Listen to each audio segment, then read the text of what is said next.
Você já parou para pensar no poder militar brasileiro? Não é ficção científica nem cena de cinema.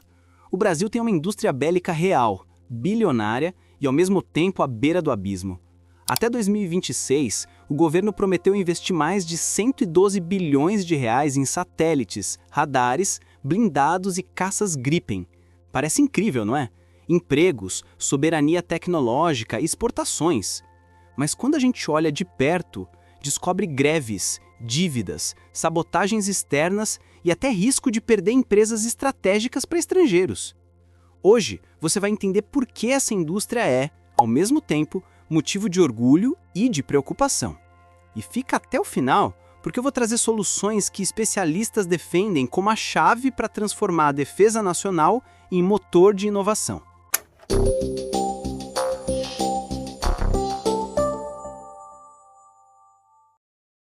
A Embraer é o exemplo mais claro de que o Brasil sabe fazer. O avião de ataque leve Super Tucano já conquistou mais de 20 países. Nigéria, Afeganistão, Quênia, todos reconhecem a confiabilidade da aeronave. A DefesaNet, em um dossiê de 2024, destacou que o Super Tucano virou praticamente o cartão de visitas da Embraer no mundo. Mas o que mais chama a atenção é o Gripen NG, montado em São José dos Campos. Segundo o mesmo dossiê, é o caça mais moderno da América Latina, com 3 esquadrões prontos até 2025 e mais 2 já contratados. Cada unidade sai por cerca de 500 milhões de dólares. E o detalhe que surpreendeu analistas foi a exigência do Brasil de transferência integral de tecnologia. O resultado, o país se tornou um dos poucos no mundo capazes de fabricar motores de caça do zero. Isso não é pouca coisa. Estamos falando de uma conquista que coloca o Brasil num patamar tecnológico que muitos países desenvolvidos ainda sonham alcançar. Só que nem tudo é vitória.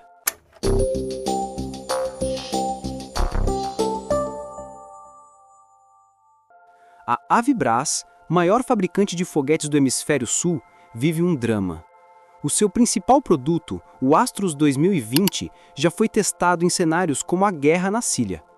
Alcance de até 300 km, guiado por GPS, é considerado um dos sistemas de foguetes mais avançados do mundo.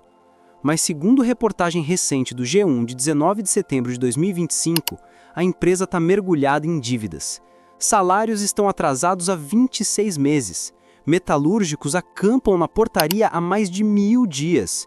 E a dívida líquida passa dos 600 milhões de reais. A última assembleia foi clara. Ou o governo compra a Avibras, ou ela vai ser vendida ao melhor lance. E os interessados já estão na fila. A chinesa Norinco, a saudita Blackstorm e até grupos australianos. O BNDES até liberou 800 milhões de reais para manter o controle brasileiro. Mas como explica o G1, esse dinheiro é só um alívio temporário. Não cobre o capital de giro necessário para reabrir todas as linhas de produção.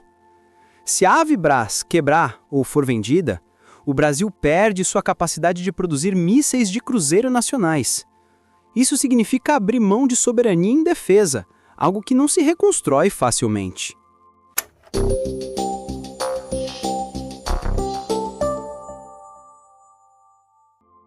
De acordo com entrevistas publicadas pela Sociedade Militar, um dos principais problemas é a falta de planejamento de longo prazo. O Exército prefere blindados americanos. A Marinha aposta em submarinos franceses. A Aeronáutica quer drones israelenses. Cada força segue um caminho diferente, e o fornecedor brasileiro fica de lado. Quando sobra espaço para a indústria nacional, a burocracia atrapalha. A mesma fonte relata que uma licença de exportação no Brasil pode levar 6 meses para ser liberada. Enquanto isso, concorrentes estrangeiros fecham o mesmo negócio em apenas 6 dias. E ainda existe a pressão externa. Os Estados Unidos já bloquearam peças do Gripen e pressionaram a Suécia a limitar a transferência de tecnologia para o Brasil. Isso foi tema em reportagens da DefesaNet, que mostraram como Washington age para evitar que países como o Brasil alcancem autonomia plena. O resultado aparece nos números. Em 2023, segundo a revista Fórum, o Brasil exportou apenas 2,5% da sua produção bélica. Para comparação, Israel exporta cerca de 85% do que produz. Perdemos contratos bilionários como o da Arábia Saudita para a China e o do Egito, que preferiu caças F-16 americanos, entregues antes e pelo mesmo preço.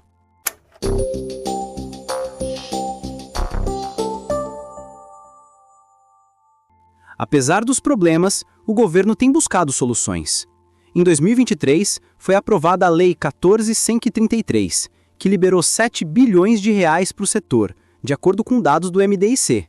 Além disso, foi criada uma Zona Franca em São José dos Campos, apelidada de Belo Horizonte do Sul, isenta de IPI e PIS.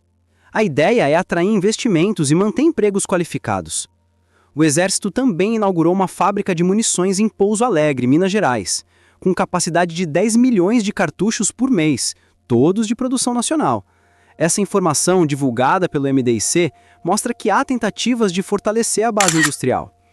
E como já citei, o BNDES injetou 800 milhões na Avibras, mas como destacou o G1, o valor é insuficiente sem novos contratos que garantam a sustentabilidade da empresa.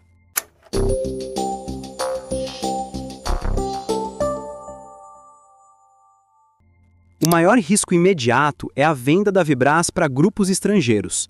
Se for para investidores sauditas, a produção pode migrar para o Oriente Médio. Se for para chineses, a empresa pode virar simplesmente uma filial, com perda de patentes e empregos. Outro risco é a falta de continuidade política. Projetos de defesa exigem planejamento de décadas, mas no Brasil, a cada novo governo, as prioridades mudam. Essa visão de curto prazo enfraquece empresas e abre espaço para a dependência de importações.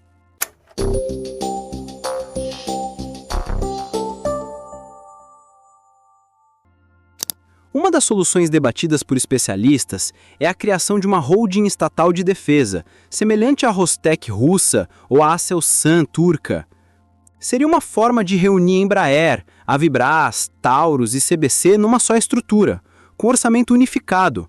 Isso daria escala para exportar e força para negociar de pé igual com grandes players mundiais.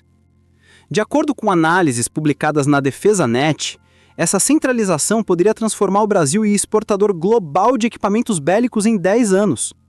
Mas o grande desafio está na política. Falta visão de longo prazo. Temos engenheiros brilhantes, como o da Embraer, que desenha asas de caça, mas faltam políticos que consigam manter uma estratégia consistente ao longo do tempo.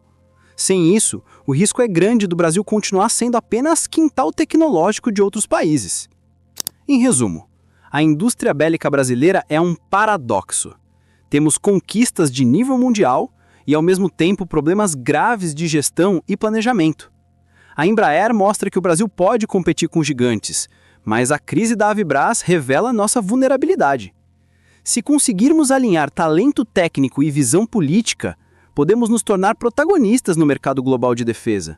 Se não, vamos continuar perdendo contratos, empregos e tecnologia. E aí, o que você acha? O Brasil deveria criar uma holding de defesa para proteger suas empresas estratégicas? Ou deixar o mercado decidir, correndo o risco de perder esse patrimônio? Comenta aqui embaixo, deixa o like e se inscreve no canal.